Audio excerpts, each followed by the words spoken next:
abrir a sua Bíblia no livro de Salmos, de número 90.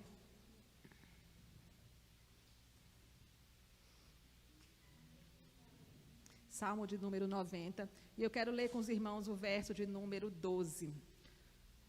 Salmo 90, irmãos, é um salmo que é associado à autoria dele a Moisés, oração de Moisés. E é interessante que no título desse salmo, né, que fala sobre a eternidade de Deus e a brevidade da vida humana, coloca-se assim: oração de Moisés, homem de Deus. Então, faz essa referência a Moisés, né, como sendo um homem de Deus. E ele fala sobre quanto Deus é eterno e o quanto nós temos uma vida breve aqui na terra. E eu quero ler com os irmãos os versos 12, que eu sei que é bastante conhecido dos irmãos. É uma oração, esse salmo é uma oração de Moisés. E diz assim: ensina-nos a contar os nossos dias, para que alcancemos coração sábio. Olha que oração linda, né? Ensina-nos a contar os nossos dias, para que alcancemos corações sábios. Todos os dias, irmãos, nós recebemos o presente de Deus, que é um dia de vida aqui na terra. E o salmista, e Moisés aqui diz: ensina-me, Senhor, a contar os meus dias, para que eles não sejam em vão, para que eu não perca os meus dias. Mas ensina-me para que eu alcance coração sábio. Moisés, quando ele escreve no verso 15, está escrito assim: alegra-nos por tantos dias, quantos nos tens afligido, por tantos anos, quantos suportamos a adversidade. Moisés, com todo o relato que a gente já conhece, né, do deserto, do sofrimento, sofreram muito, e ele diz: do tanto quanto eu tenho sofrido, nos dê alegria também. Nos dê dias de alegrias. E nós temos vivido hoje, né, tantos dias difíceis, tantas tribulações, tantas dores, mas como Moisés nós podemos dizer: Senhor, nos dê alegria também, porque o Senhor tem alegria para nos dar, porque Ele é a fonte da alegria. E o verso 12, com essa oração, quando ele fala: ensina-nos a contar os nossos dias, para que alcancemos corações sábios. E aí, os irmãos sabem que o livro de Salmos, ele está no bloco dos livros que são chamados de livros de sabedoria. Livros da sabedoria. Livros que são conselhos de Deus para nós, como Provérbios, como Eclesiastes, como o livro de Jó. São livros que Deus deixou registrado para que eu e você pudéssemos saber onde buscar a sabedoria. Como viver, como andar, como usufruir dos dias que Deus tem nos dado.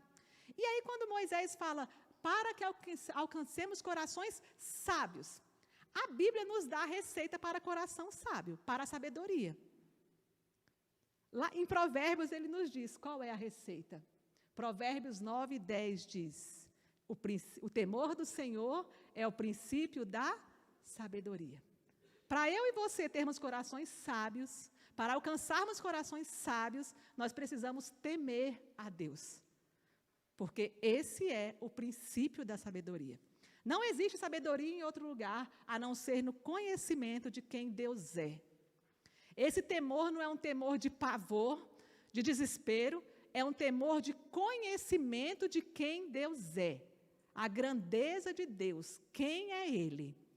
Por isso eu o temo, porque eu sei quem Ele é. Esse temor é um temor de reconhecimento da grandeza de Deus, de saber quem Ele é, o Todo-Poderoso, o Deus único, verdadeiro, o Deus que é, que era e que há de ser eternamente. Quando eu sei disso, eu temo ao Senhor. E quando nós tememos ao Senhor, nós sabemos quem é o Deus, nós sabemos que Ele é Criador, que Ele é Salvador, que Ele é Libertador, nós sabemos dos atributos que Deus tem. E eu quero caminhar com os irmãos hoje em algo que é bem simples e está bem no início da palavra de Deus e que nos fala sobre Deus Criador. A palavra de Deus, ela é tão rica e ela nos ensina tudo o que nós precisamos. E nós, às vezes, nos acostumamos com essa palavra. Nós acostumamos com as histórias da Bíblia. E aí eu quero conversar com os irmãos hoje um pouquinho, quero levar os irmãos lá para Gênesis. Lá para Gênesis 1, o Deus Criador.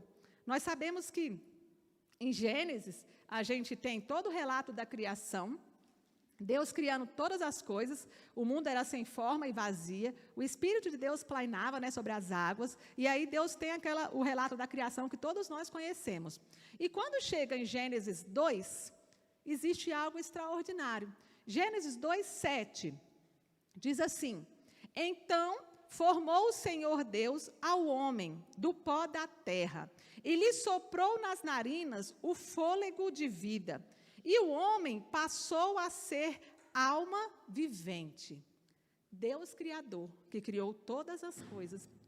Depois que Ele cria todas as coisas, a Bíblia relata que Ele criou os seres humanos. Soprou em nós o fôlego da vida. E nós passamos a ser seres viventes. O capítulo 2, ele narra toda a provisão de Deus para o homem antes do homem ser criado. Deus criou tudo o que nós precisávamos antes de criar o homem. E quando cria o homem, ele destaca, né, que o homem é ali feito da pó da terra, a sua imagem e semelhança, e Deus então sopra nele o fôlego da vida. No versos 19 do mesmo capítulo 2, diz assim: havendo, pois, o Senhor Deus formado da terra todos os animais do campo e todas as aves dos céus, trouxe-os ao homem, para ver como este lhe chamaria. E o nome que o homem desse a todos os seres viventes, esse seria o nome deles. Nós temos a criação, e nós temos, então, Deus chegando ali no final da criação, chama o homem, traz os animais, para que o homem coloque nome nos animais. O nome disso é proximidade, o nome disso é relacionamento. O nome disso é o Deus Criador, que criou, mas não deixou. É um Deus que criou, mas um Deus que está próximo. Um Deus que caminhava. Na viração do dia, todos os dias, Deus vinha falar com o homem. E Deus faz o homem ativo no processo da criação. Qual é o nome, Adão, que você quer dar? Qual é o nome que você escolhe para esse animal? Olha só esse que voa, olha só esse que rasteja. Então, Deus se relacionando. Quando eu temo ao Senhor, eu sei que esse Deus, o meu Senhor, é um Deus criador todo-poderoso, e eu sei que esse Deus é um Deus de proximidade. Esse Deus é um Deus que tem prazer. Hoje nós estudamos no livro de Ageu, né? Ele se alegra em estar conosco. Ele se alegra em caminhar conosco. Ele se alegra em ouvir a nossa voz. Ele se alegra em ouvir a nossa opinião. Ele é um Deus de proximidade. Então, quando eu entendo este Deus, eu temo a Ele. Eu não quero magoar um Deus assim. Um Pai tão amoroso, alguém que gosta de estar comigo, alguém que tem prazer de estar comigo. No versos 18 também do capítulo 2, a Bíblia diz que, capítulo 2, versos 18, disse mais o Senhor Deus: não é bom que o homem esteja só, far-lhe-ei uma auxiliadora que lhe seja idônea. Eu não quero que você esteja só, eu quero fazer coletividade. Você é um ser coletivo, você é um ser social, você é um ser que tem uma natureza social. Você se relaciona comigo e você vai se relacionar com outros, outros que lhe são idôneos, outros que lhe são parecidos, outros que estão juntos com você. E aí nós temos a natureza do homem, a natureza daquele que é coletivo, a natureza daquele que é sociável, a natureza daquele que anda junto.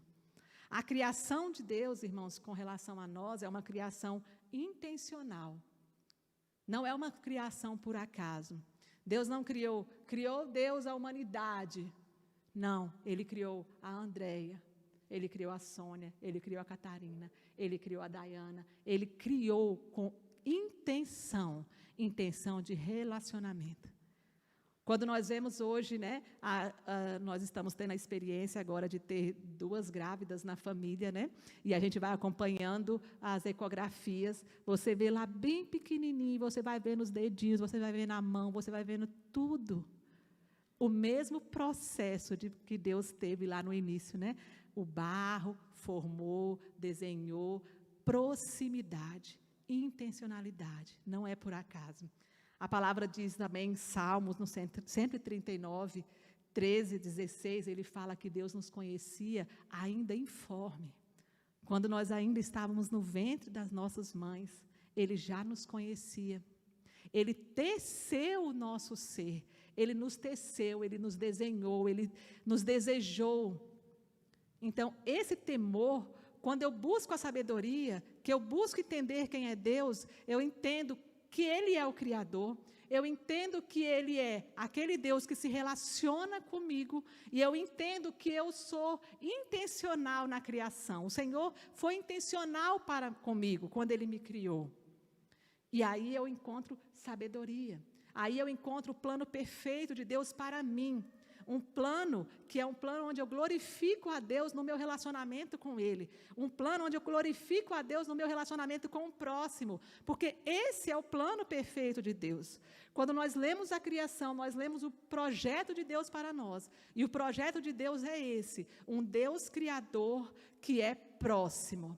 Um Deus criador que é íntimo. Um Deus criador que fez a mim e a você com capacidade para nos relacionarmos com Ele e que temos uma natureza social, onde nós nos relacionamos com outros também. E a gente vai caminhando nessa busca da sabedoria, a gente vai entendendo quem é Deus, a gente vai entendendo, como diz Provérbios 139, que Ele nos cria de forma intencional, que Ele é próximo, que Ele nos conhece, que Ele sabe quem nós somos, e aí nós vamos tendo o entendimento de quem é Deus. Quando nós seguimos no capítulo de Gênesis, quando nós seguimos na história, na narrativa, eu volto para Gênesis 1, 26 e 28, e diz assim, Gênesis 1, 26 a 28. Também disse Deus, façamos o homem à nossa imagem, conforme a nossa semelhança. Tenha ele domínio sobre os peixes do mar, sobre as aves do céu, sobre os animais domésticos, sobre toda a terra, sobre todos os répteis que rastejam pela terra. Criou Deus, pois, o homem à sua imagem. A imagem de Deus o criou. Homem e mulher os criou.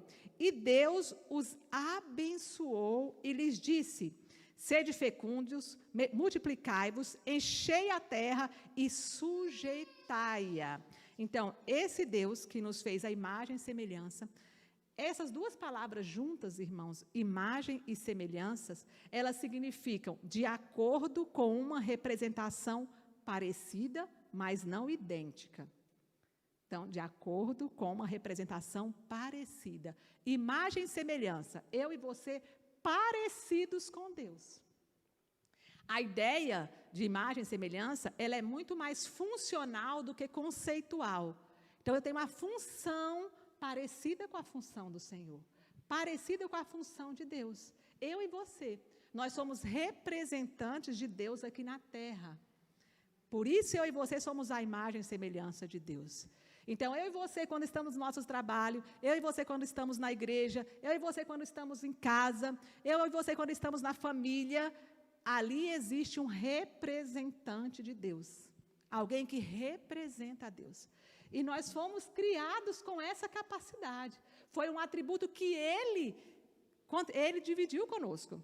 Ele nos deu essa condição. Por mim mesmo eu não posso, mas a palavra diz que homens e mulheres foram criados, imagem e semelhanças de Deus, parecidos com Deus. Atributos que eram dele foram compartilhados conosco e somos representantes.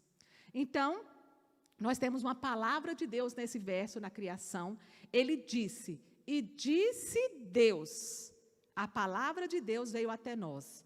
Então, ecoou no jardim uma voz, que disse aqui para nós, multiplicai-vos, crescei, multiplicai-vos e sujeitai a terra.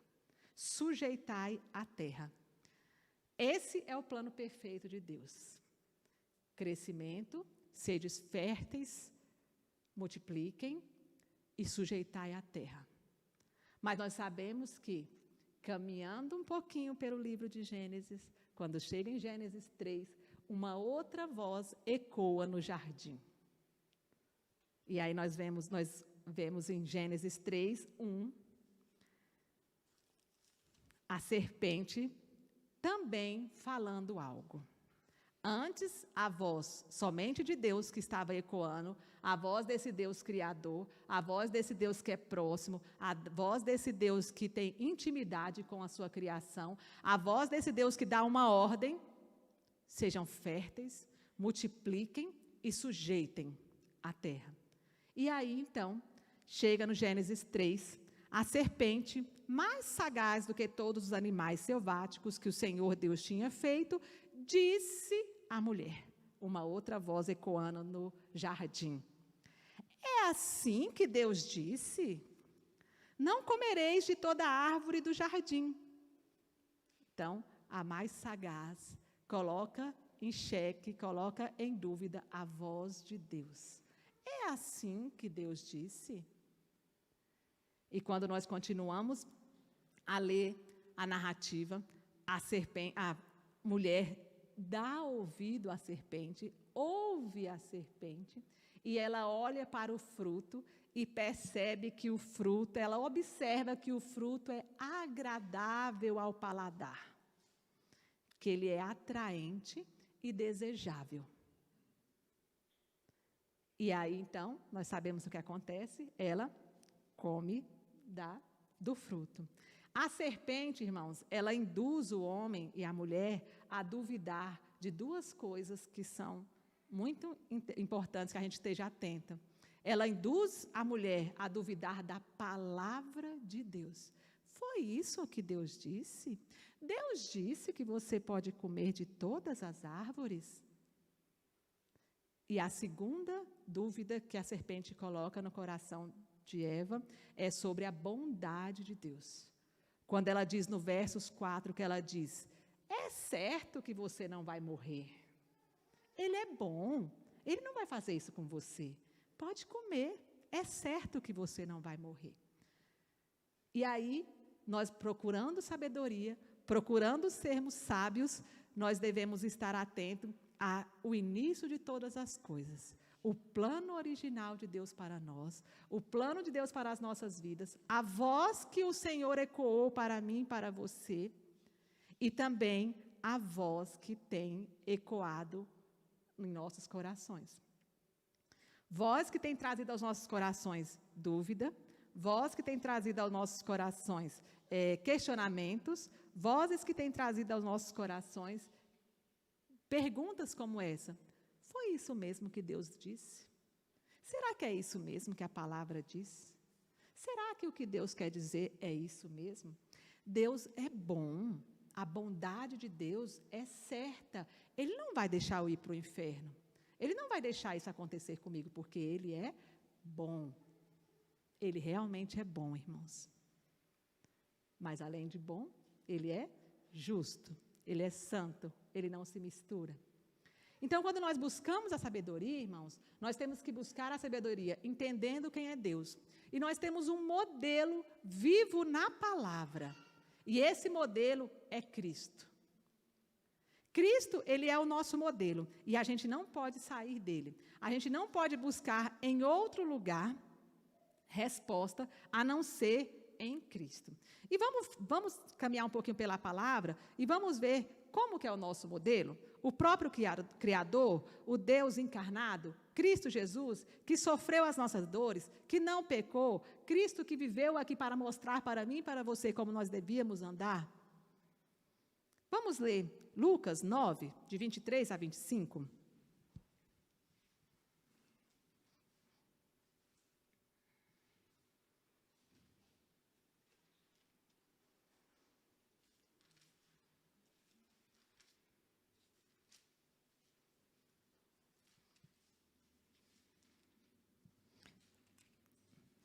Nós já estávamos tão acostumados com as nossas telas, né? Quando elas não estão aí, faz uma falta. Mas elas já estão sendo providenciadas. Lucas 9, de 23 a 25. Dizia a todos: se alguém quer vir após mim, a si mesmo se negue. Dia a dia, tome a sua cruz e siga-me. Pois, quem quiser salvar a sua vida, perdê-la-á. Quem perder a vida por minha causa, esse a salvará. Que aproveita o homem ganhar o mundo inteiro, se vier a perder-se ou a causar dano a si mesmo? Essa é Cristo nos ensinando. Você quer vir a mim? Você quer me seguir? Você quer caminhar comigo? Negue-se a si mesmo. toma a sua cruz e segue-me. Mas cuida daquilo que é meu, me tenha como modelo, busque a sabedoria em mim, siga aquilo que eu oriento para vocês. Nós não temos outro caminho, irmãos, porque Ele é o caminho, Ele é a verdade, Ele é a vida, mas Ele é completo. Quando nós pedimos a Deus, eu acredito que os irmãos, não sei se os irmãos já fizeram essa oração, eu já fiz muito essa oração do Salmo 90, ensina-me a contar os meus dias, ensina-me a contar os meus dias, que eu possa aproveitar cada minuto dos dias que o Senhor tem me dado, que eu possa entender cada propósito que o Senhor tem para mim em cada dia. Mas o verso, ele vem acompanhado disso, para que alcancemos corações sábios, para que sejamos sábios, porque do que adianta eu ganhar todo este mundo e perder a minha alma? Do que adianta eu ganhar todo esse mundo e trazer algum dano para mim mesmo? Como aqui Cristo nos ensina. O nosso tempo, irmãos, é algo que é precioso. O nosso tempo é algo que, quando a gente lê Salmo 139, a Bíblia diz que ele registra cada um dos nossos dias. Antes da gente existir, ele já tinha os nossos dias contados. Então, eu entendo que nós precisamos ter o conhecimento e absorver isso, e isso ser uma prática nas nossas vidas, de entender que a nossa vida, ela é projeto de Deus. Deus tem um projeto comigo e com você. E ele é um projeto que não está só na dimensão daqui, é para a eternidade, mas é para cá também. Por que que o Senhor me escolheu para viver na família que eu nasci? Por que que o Senhor me colocou filha dos meus pais? Por que que o Senhor me deu a oportunidade de ser membro desta igreja? Por que que o Senhor me colocou em Brasília, em Taguatinga, na colônia agrícola? Por quê?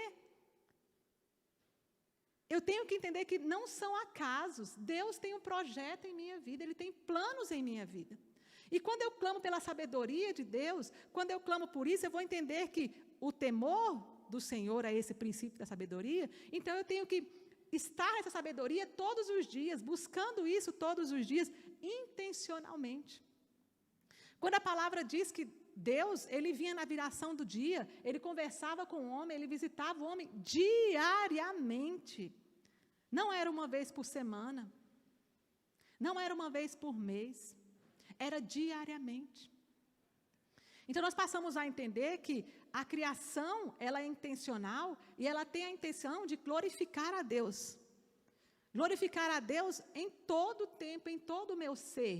E isso quer dizer segunda-feira no meu trabalho, isso quer dizer quinta-feira na igreja, isso quer dizer na minha academia, isso quer dizer na minha escola. Todo o tempo eu glorificando a Deus, porque foi para isso que fomos criados, para glorificar a Deus. E essa intencionalidade de Deus, como nós falamos daqui no início, ela é para comigo e minha para com o outro. Ele me colocou em mim essa sociabilidade. Ele colocou em mim essa condição de ser social. Para quê, irmãos? Para compartilhar. Para caminhar junto. Então, Cristo é o nosso modelo. E Cristo nos diz isso. Você quer me seguir? Negue-se a si mesmo. Eva olhou e viu que era agradável, atraente e desejável. Quantas coisas têm sido a nós? Agradáveis, atraentes e desejáveis. E quando elas se apresentam a nós desta forma, quantos de nós temos olhado para essas coisas e feito a mesma pergunta que a serpente fez para Eva? Será que é isso mesmo que Deus disse? Será que eu realmente preciso me abster disso? Será que realmente a gente precisa andar assim? Será que realmente é isso que Deus quis dizer? Nós somos livres, Deus trouxe liberdade, Deus nos salvou para que fôssemos livres. Foi, irmão, Deus nos salvou para que fôssemos livres do pecado. E todos os dias eu tenho que lutar contra esse pecado na minha vida, porque sempre vai aparecer algo atraente, agradável e desejável. Mas a voz que ecoou no jardim foi: sejam férteis, multipliquem e sujeitai a terra. Não está falando só de filhos físicos, biológicos, irmãos. Está falando de sejam férteis em tudo que vocês fizerem. Sejam férteis no seu trabalho, dê fruto no seu trabalho, dê fruto na sua escola, dê fruto na sua igreja, dê fruto na sua vizinhança. Sujeitai a terra, sujeitai a ela. Você é quem sujeita. Não somos nós que estamos sujeitos à terra, irmãos. Então, quantas coisas nós temos visto hoje que tem se aparecido a nós como afrontas e tem nos colocado muitas vezes debaixo do jugo disso, de ideologias, de verdades que não são verdades, mas a palavra diz que a ordem foi dada a nós, sujeitem vocês à terra.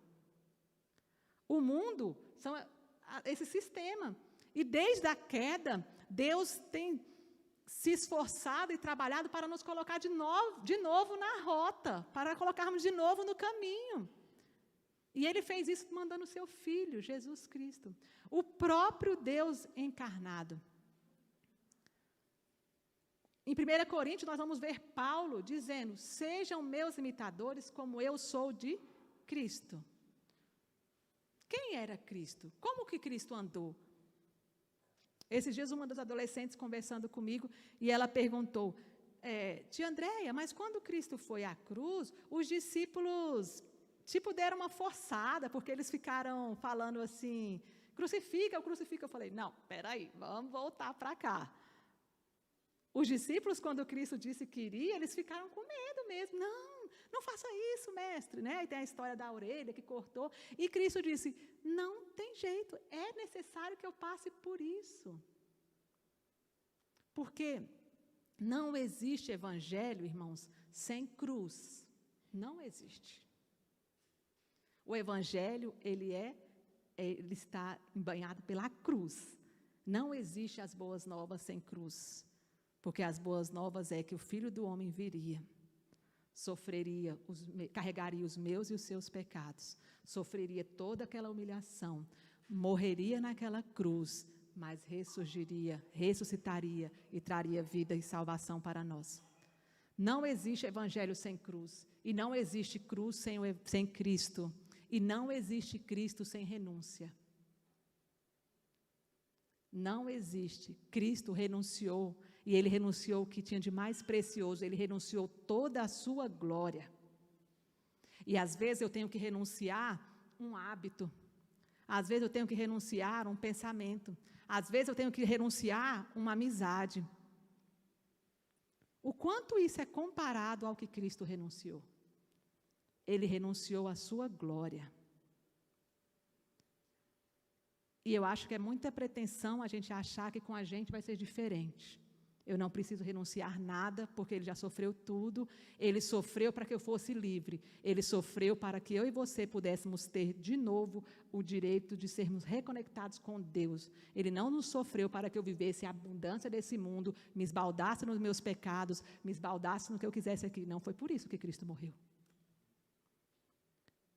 Ele morreu para que eu e você tivéssemos salvação. Eu e você tivéssemos a vida eterna. Mas aqui, meus irmãos, é aflição. Aqui é renúncia.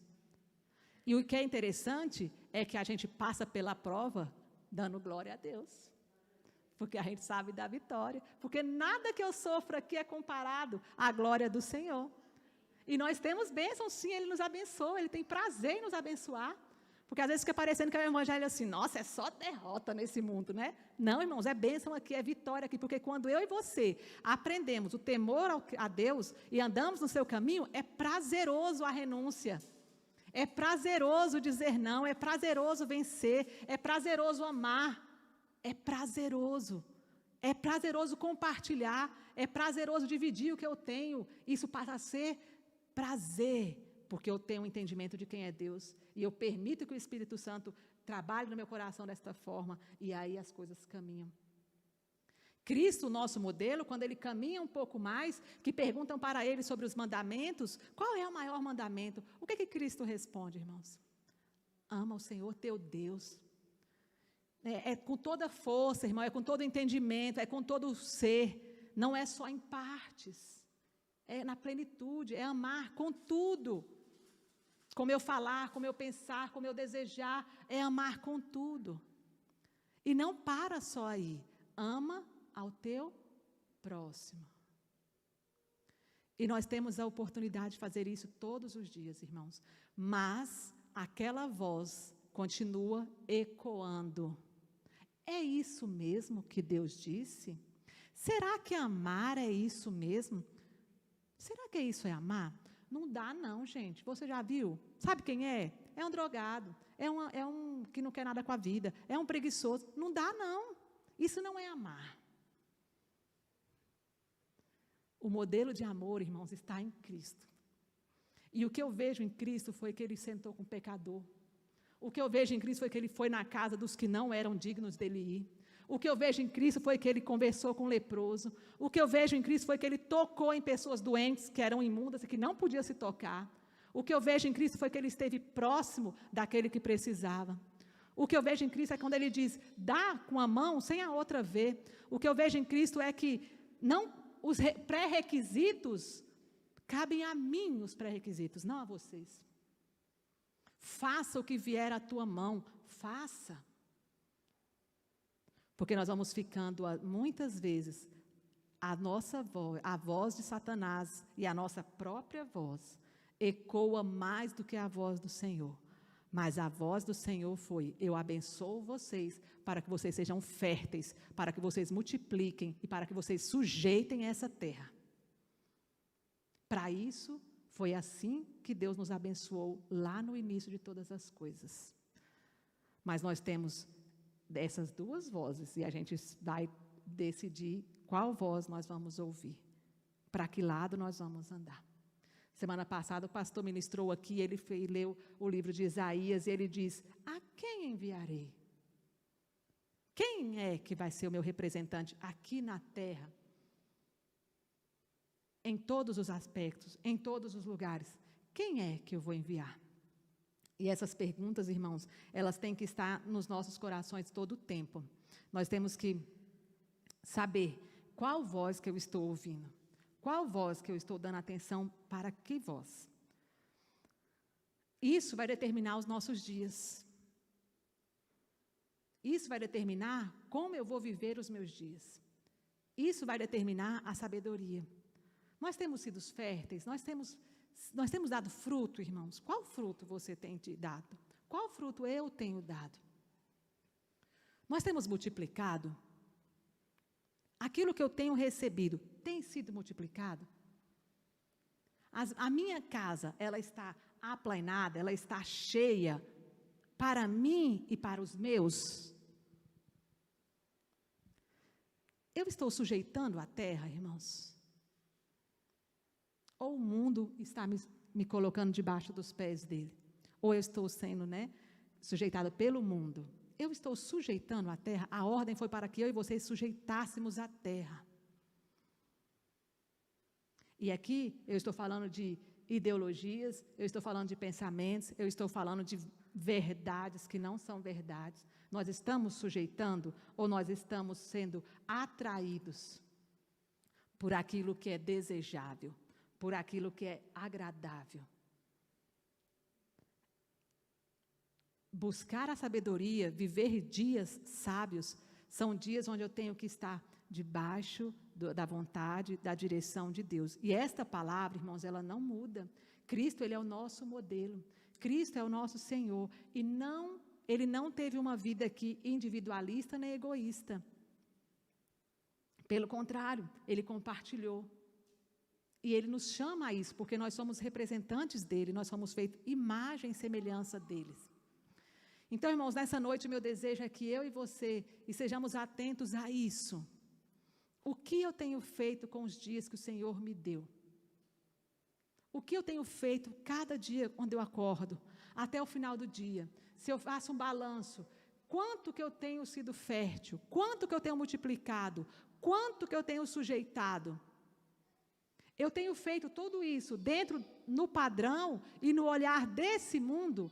Eu tenho me preocupado, corrido atrás, me dedicado às coisas somente deste mundo? Ou eu tenho o entendimento de que esses meus dias aqui são dias que estão me preparando para a eternidade? Dias que estão me forjando para viver com Cristo? Como tem sido? Qual voz tem ecoado no meu ouvido? Como que eu tenho tratado a palavra? Como que eu tenho tratado essas verdades? Nós temos vivido, sim, um tempo em que muitos valores, irmãos, eles mudam. Princípios não mudam, mas valores mudam. Nós tínhamos valores há alguns anos que hoje já não são tão... Quantos de nós aqui estudávamos em classes onde a gente não tinha pais, por exemplo, separados? Depois a gente passa a ter classes onde a gente tem mais pais separados do que não separados. Porque hoje o casamento já tem uma outra...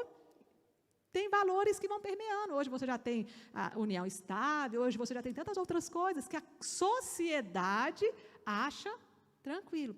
Mas os princípios, eles não mudam.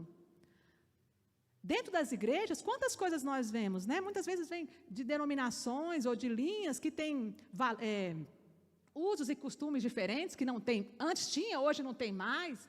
E quantas vezes nós temos deixado essas coisas serem maiores com relação à Bíblia? O que eu quero dizer, irmãos? Quantas vezes você tem feito essa pergunta que Satanás fez? É isso mesmo que a Bíblia diz? Será que é isso mesmo? Será que isso não é coisa passada? Vamos estudar, vamos analisar mesmo. Será isso aqui quer dizer isso mesmo? Cuidado, irmãos, com a intenção do seu coração. Quando você faz essa pergunta com a intenção de ter uma resposta para um desejo seu, fique atento.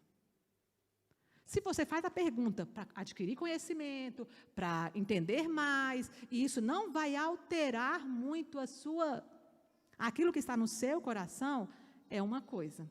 Mas quando eu questiono a Bíblia para achar resposta, para saciar um desejo meu, algo que me é atrativo, agradável e desejável, eu corro o risco de fazer a mesma coisa que Eva fez, tomar o fruto e comer.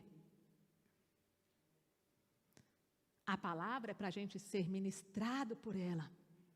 Vamos abrir esta palavra como o poder que ela tem. A gente se humilha, se dobra, né? O Guilherme, esses dias aqui na escola dominical, ele fez uma referência muito interessante, quando ele disse que toda a terra, a natureza, se curva diante de Deus, mas nós, homens, temos dificuldade de nos curvar diante da grandeza de Deus, porque nós somos espertos demais, nós somos inteligentes demais, nós somos, e nós somos mesmo, irmãos, porque Deus deu para nós inteligência, Deus deu para nós conhecimento, Deus deu para nós capacidade. Para que Ele te deu isso? Para ser fértil, multiplicar e sujeitar. Foi para isso que Deus te deu. Então essa palavra ela tem que ser lida como ela é. Ela é a palavra de Deus, não é uma palavra que é para ser questionada, não é uma palavra para ser duvidada, é uma palavra para me sujeitar a ela, para que eu seja sujeito a ela. Mas isso só é possível quando quem é o autor dela tem liberdade para falar no meu coração. E o autor dela é o Espírito Santo de Deus. E aí ele vai nos dizer exatamente como nós devemos andar. E aí eu alcanço o coração sábio.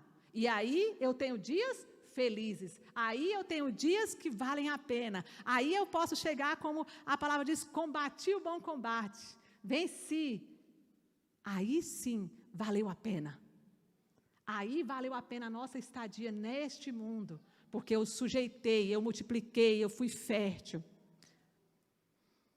Mas essa palavra tem que ser algo que eu deseje avidamente, tem que ser algo que eu queira conhecer dela e eu queira me sujeitar a ela. Tem que ser algo que faça parte da minha vida diariamente. Porque só assim eu encontro o coração sábio. Então essas questões, irmãos, Deus é o Criador. Ele é um Criador próximo. Ele é um Criador íntimo. Ele é um Criador que nos fez sociáveis. Nós somos uns com os outros. A gente precisa disso, de viver junto uns com os outros.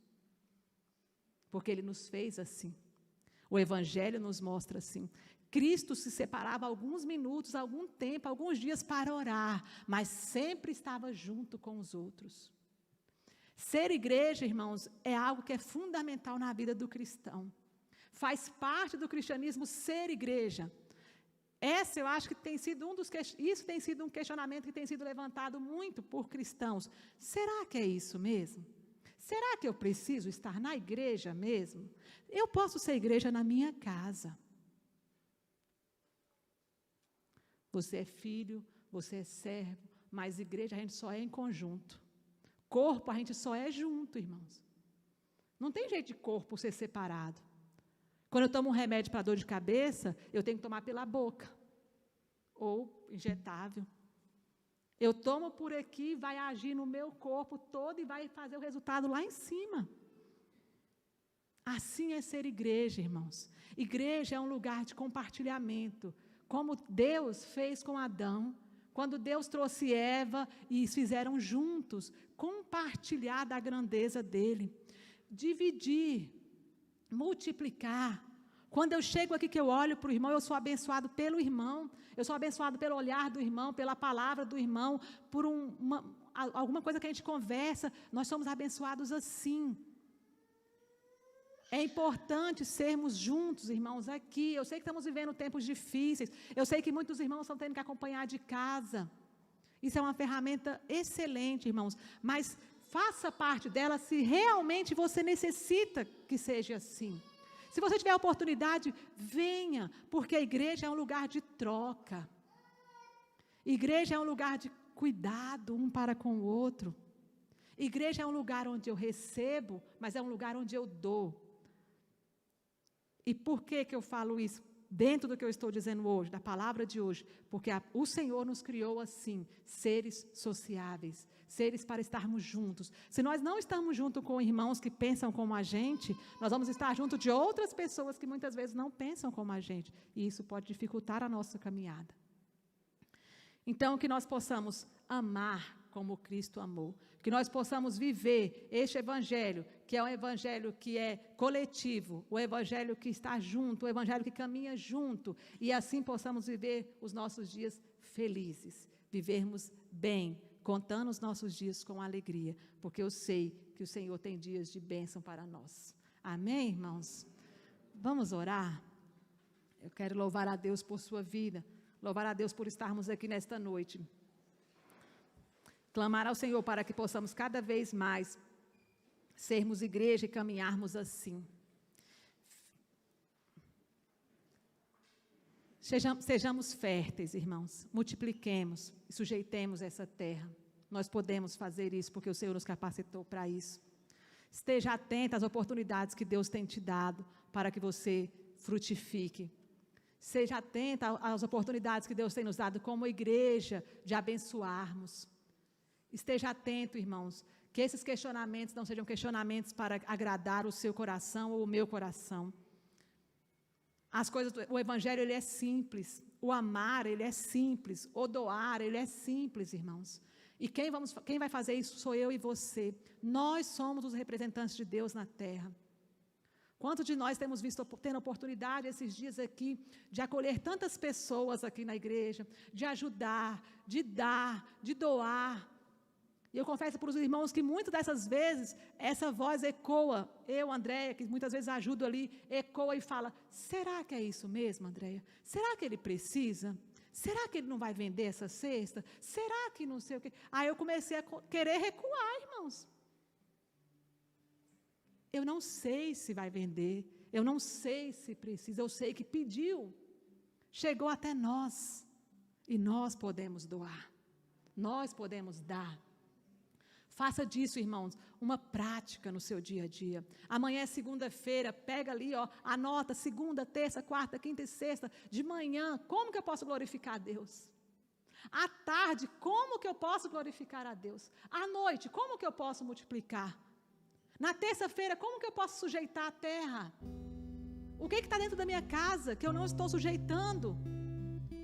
Na autoridade do nome do Senhor Jesus, tem situações que não é, muitas delas, e não é com elas, não é com força que nós vamos fazer. Como que eu sujeito, irmãos? Orando. Como que eu sujeito? Obedecendo. Como que eu sujeito? Crendo. Como que eu sujeito a terra, irmãos? Amando. Amando a Deus acima de todas as coisas. E amando ao meu próximo. Amando. Irmãos, não vamos nos conformar com este mundo. Nós somos abençoados para sujeitar este mundo. Vamos sujeitá-lo. Não vamos deixar que valores, que princípios que não são cristãos invadam a nossa casa ou invadam a nossa igreja. Não deixe que nada invada a sua mente, o seu olhar, atitudes. Cuidado, irmãos, com essa voz que pergunta para você: foi isso mesmo que Deus disse? Foi isso mesmo? É isso mesmo? Você não pode mesmo fazer isso? Você não deve mesmo fazer isso? Cuidado com essa voz. Porque essa voz, ela vai naquilo que é agradável, desejável e atraente aos seus olhos e aos meus olhos. E a nossa tendência é dar ouvido a ela. Mas vamos lembrar que o Senhor nos abençoou para sermos férteis. Ele nos abençoou para multiplicar a tua palavra, multiplicar a tua vontade, multiplicar a santidade. Foi para isso que Ele nos chamou, para glorificar o seu nome.